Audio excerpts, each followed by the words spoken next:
vortex. Alors les vortex, ça c'est pareil, ça c'est un phénomène qui est connu, dont on entend beaucoup parler. Alors attention de ne pas confondre, c'est qu'un vortex, ce n'est pas une spirale, mais c'est deux spirales.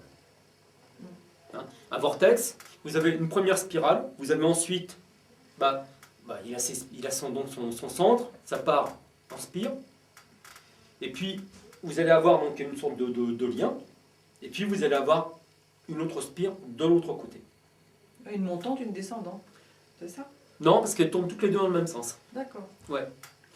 Et donc maintenant, il y a, on va dire, 4 niveaux répertoriés de vortex. Et comme quoi tout progresse, nous quand on a commencé, il y en avait que 2. Donc ces vortex, ils peuvent être aussi très très puissants. Et là aussi, alors les vortex par contre, en termes de polarité, ils sont positifs. Et on va beaucoup les rencontrer sur les lieux sacrés. Mais c'est pareil, on peut les rencontrer aussi un peu, on va dire un peu n'importe où. Hein. Mais on va les rencontrer sur les lieux sacrés, ou alors, nous, les rares fois où on en a rencontré dans des maisons, parce que heureusement, c'est pas trop fréquent dans les maisons, les rares fois où on en a rencontré, c'était donc des vortex, on va dire de niveau 1, donc des petits vortex, mais qui étaient dans des cabinets de thérapeutes. Parce que justement, avec cette... comment dire, avec la pratique de la thérapie, de la méditation, etc., ça crée une énergie qui est favorable donc, au vortex. Mais ce sont les vortex qui auraient attiré le fait qu'après on a créé un lieu sacré, là, ou c'est l'inverse? Alors ça dépend, quand vous parlez de lieu sacré, souvent le lieu sacré, il va être basé par rapport quand même au réseau.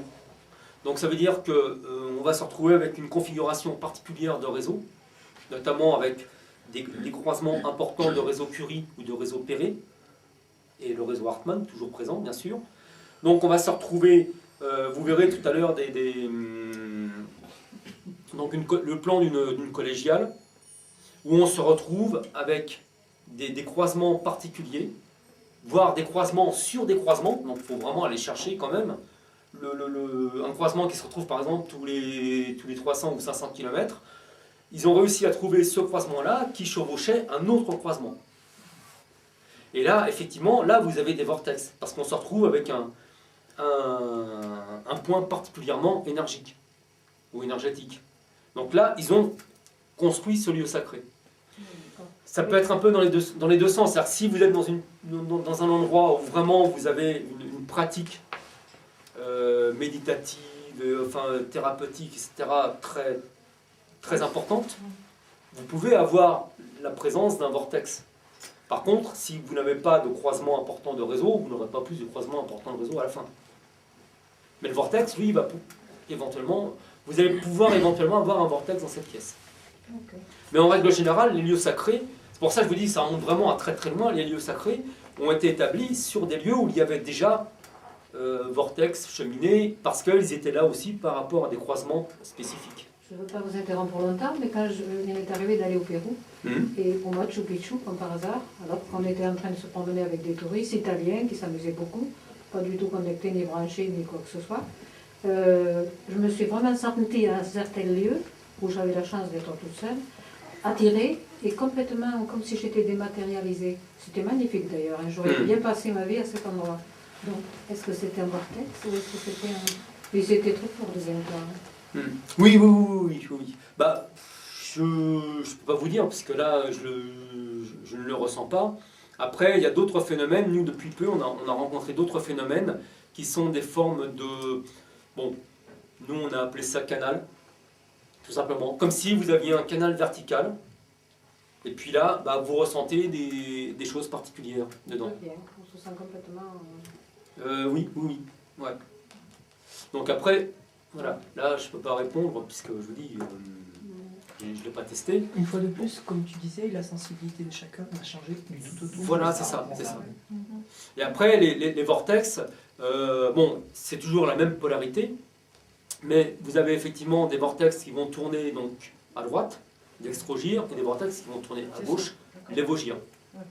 Et vous allez retrouver, donc vous n'allez pas retrouver ces vortex aux mêmes endroits.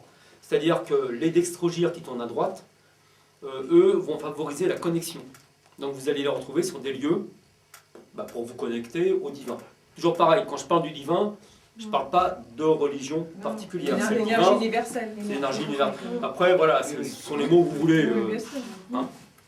Par contre, si vous êtes sur un lieu sacré dédié à la guérison, voilà, là, on va tourner à gauche. Et donc, si j'ai bien compris, on peut créer un vortex alors? Si un groupe de méditants, on peut créer un vortex alors, je ne sais pas si on le crée ou s'il vient. Mais il peut y avoir... En tout cas, c'est une femme. Non, mais puisque tu disais qu'il bougeait... Non, les cheminées bougent. Oui. Mais les vortex, nous, toujours pareil, dans ce que nous avons constaté, ou à chaque fois que nous avons rencontré des vortex, c'était ou des vortex qui étaient donc déjà dans un lieu sacré, donc un point bien particulier du lieu sacré, ou lorsque nous les avons rencontrés dans des maisons particulières, c'était dans des cabinets de thérapie. Voilà. Si après, la prochaine fois que vous viendrez à la maison, je vous montrerai, on en a un dans le jardin, quoi, aussi, vortex. Hein. Mais voilà. Guérisseur je ne sais plus. Non, je crois qu'il est dextrogien. Je crois qu'il est. Mais faudrait que je regarde, je me souviens plus. Enfin, je l'ai noté, mais. Voilà. Alors ensuite.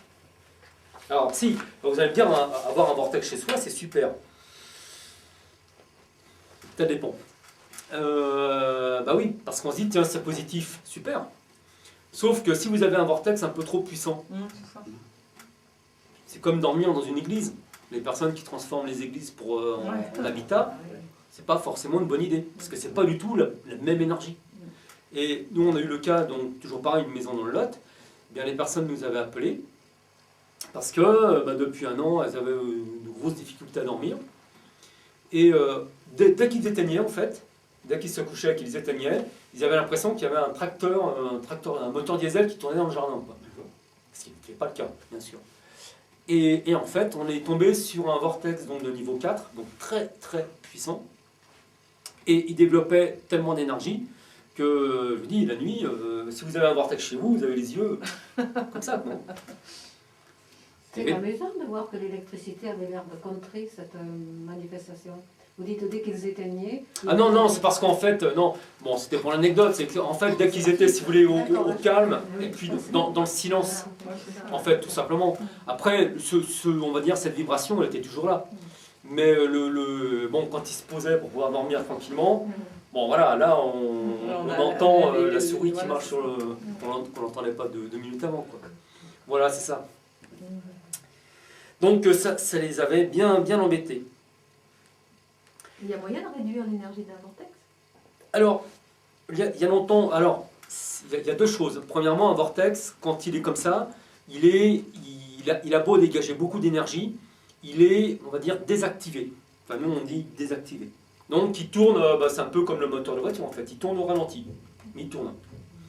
Et puis après, donc c'est pour ça que les vortex, on trouve les vortex aussi sur les lieux sacrés, parce que les initiés à l'époque savaient activer les vortex. Et au moment où vous activez les vortex, comme le prêtre dont on parlait tout à l'heure dans l'église, quand en fait, il envoyait le jus, quoi.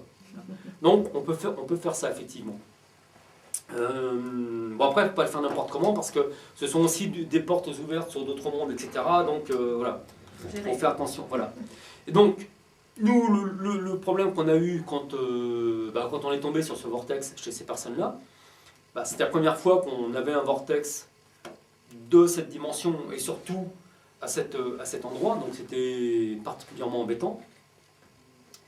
Et donc, on hésitait. Alors, après, on a un petit peu cette divergence d'opinion avec Nathalie quand on travaille, c'est que Nathalie, elle aime bien, et elle a raison, elle aime bien, on va dire, comment dire, modifier les choses le moins possible.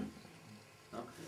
Et puis moi, je m'étais dit, bon, tout bêtement, je ne savais pas si c'était possible techniquement, mais je m'étais dit, bon, voilà, le vortex, il les empêche de dormir, bon, la santé, c'est quand même important et tout ça, donc on va essayer de le déplacer. Puis elle n'était pas trop pour. Je me suis dit, je vois pas trop comment on peut faire autrement, quoi. Et en fait, on a fait un protocole particulier, et on est arrivé, comment dire, une certaine négociation, en quelque sorte, qui fait que lorsque les personnes se couchent, donc, enfin, ou lorsqu'ils vont être au repos, eh bien, le vortex se met à 0 complètement. Voilà. Après, ne me demandez pas comment ça marche, que tout ça, là, je n'en sais strictement rien, mais en tout cas, c'est comme ça. Évident. Voilà. Donc après, on en apprend, on va dire, tous les jours, quoi.